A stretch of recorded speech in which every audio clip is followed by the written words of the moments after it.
Hello, it's me again.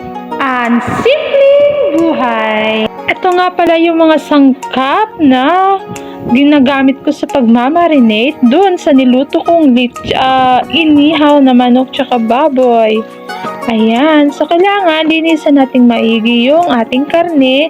Tapos, gusto ko tusok-tusokin yan para yung mga sangkap na ilalagay natin is manunuot yung lasa dun sa ating karne.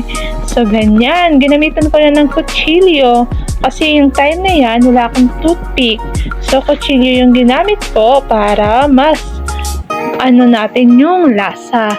And ayan, minasa-masa ko na, tapos sinalo-halo ko na yung mga sangkap natin, yung nakikita nyo kanina, kalamansi, bawang, paminta, ketchup, then ano pa yun, toyo, tsaka yung tomato paste.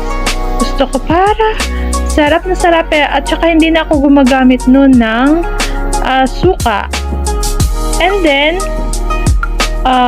nilagyan ko din siya ng konting asukal para manamis-namis at juicy. Juicy.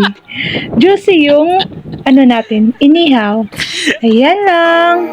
See? Napakasimple lang. Tapos ihawin lang natin ng may pagmamahal. Ayan. So, ito na yung finished product natin. Bye-bye. Thank you for watching.